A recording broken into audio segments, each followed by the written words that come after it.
होतं की दादाचा मोबाईल हा सकाळी साधारणतः 6च्या अगोदर बंद असायचा. 6 पर्यंत दादाचा 5:30-6 पर्यंत त्यांचा मोबाईल सव्वा चालू असायचा.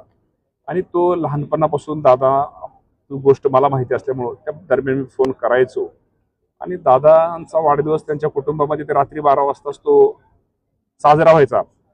बाकीचे सगळे घरातले झोपलेले असायचे, परंतु दादा ते फोन उचलायचे आणि आम्ही ज्यावेळेस शुभेच्छा द्यायचो तर तिकडून दादांचा आवाज यायचा. म्हणजे दादा तर शुभेच्छा स्वीकारायचे आणि कसं चाललंय, बरं चाललंय का, आज पाऊस आज आपल्या सगळीकडे होतोय.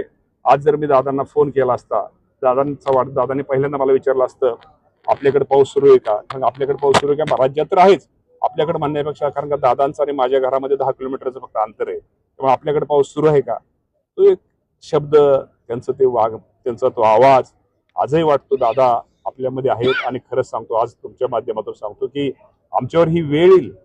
आज दादांच्या जयंतीच्या निमित्तानं आम्हाला दादांना अभिवादन तर करावं लागतंय, हे असं कधीही मनाला वाटलं नव्हतं. एक शेतकऱ्यांचा नेता, सर्व क्षेत्रामध्ये सर्वांना न्याय देणारा नेता, आणि गरीब माणसासाठी किती पुढचा श्रीमंत मोठा माणूस असला, नेता जरी असला, त्याला खांद्यावरती घेणारा नेता आज आपल्यामध्ये, त्याला अंगावरती घेणारा नेता आज आपल्यामध्ये राहिलेला नाही. त्याचं निश्चित प्रकारे दुःख आहे. दादासारखा नेता या राज्याला पुन्हा कधी मिळणार नाही. आणि मी आपल्या माध्यमातून निश्चित प्रकारे दादांना अभिवादन करतो.